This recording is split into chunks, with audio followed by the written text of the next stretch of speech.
Halo semuanya, selamat datang di podcast History 5. Bareng aku Bagas. Dan aku Eyunika. Hari ini kita bakal ngobrol tentang salah satu organisasi penting yang jadi tonggak awal kebangkitan nasional Indonesia, yaitu Perhimpunan Indonesia. Awalnya organisasi ini berdiri di Belanda tahun 1908 dengan nama Indische Vereniging. Dulu tujuannya cuma buat tempat kumpul mahasiswa Hindia Belanda di sana, saling bantu dan ngobrol soal kehidupan di perantauan. Pada masa awal berdirinya, organisasi ini belum bersifat politik. Tokoh-tokoh awalnya antara lain Sultan Kasajangan Saripada, R.M. Notosueroto, Husein Dejeningrat, dan Sosro Kartono. Mereka adalah pelajar Hindia Belanda yang berperan besar dalam memperkenalkan budaya serta pemikiran bangsa Indonesia di Eropa. Tujuannya waktu itu masih seputar sosial dan budaya, belum sampai pada perjuangan politik.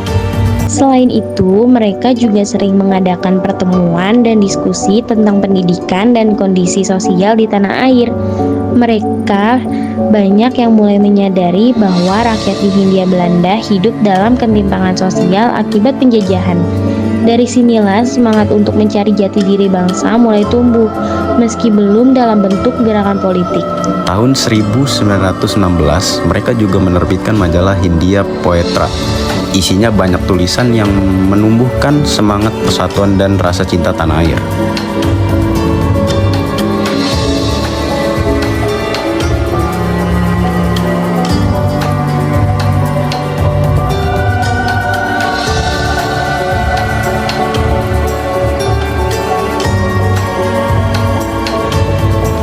Nah, perubahan nama itu penting banget karena untuk pertama kalinya kata Indonesia dipakai sebagai simbol politik, bukan cuma nama wilayah, tapi identitas perjuangan.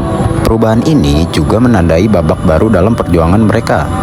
Para anggotanya tidak lagi hanya membahas kehidupan pelajar di Belanda, tapi mulai membicarakan bangsa Indonesia secara serius.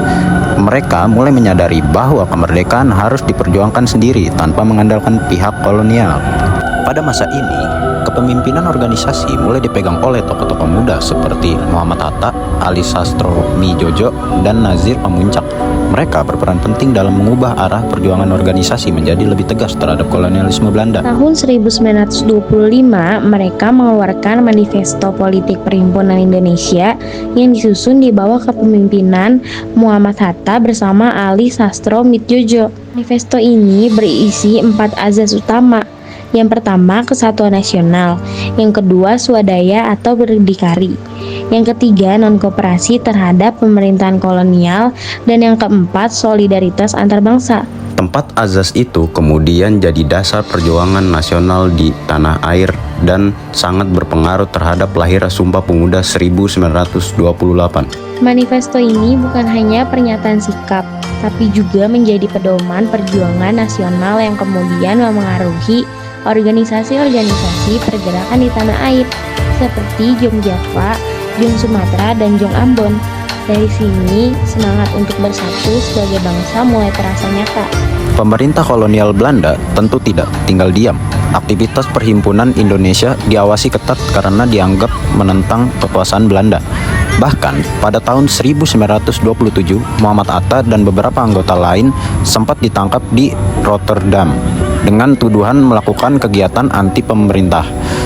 Tapi, setelah diadili, mereka dibebaskan karena tidak terbukti bersalah. Peristiwa itu justru memperkuat semangat perjuangan. Setelah bebas, Hatta menulis banyak artikel dan pidato yang menekankan bahwa kemerdekaan harus dicapai lewat kekuatan diri sendiri, bukan pemberian dari penjajah. 4 azas yang mereka rumuskan kemudian menjadi dasar perjuangan nasional di tanah air dan sangat berpengaruh terhadap lahirnya semangat Sumpah Pemuda 1928. Walau perjuangan mereka dimulai jauh di luar negeri, semangatnya tetap sampai ke tanah air dan ikut membentuk arah nasionalisme Indonesia modern. Jadi bisa dibilang Perhimpunan Indonesia bukan cuma organisasi mahasiswa biasa, tapi salah satu akar dari kesadaran politik bangsa kita.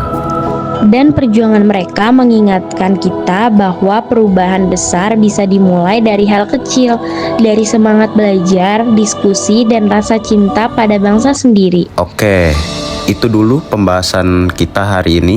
Semoga cerita tentang Perhimpunan Indonesia bisa bikin kita lebih paham gimana perjuangan kemerdekaan itu dimulai. Dan semoga juga bisa jadi inspirasi buat generasi muda kayak kita, biar nggak cuma tahu sejarahnya, tapi juga bisa nerusin semangatnya. Sekian, terima kasih sudah dengerin History 5. Sampai ketemu lagi di episode berikutnya.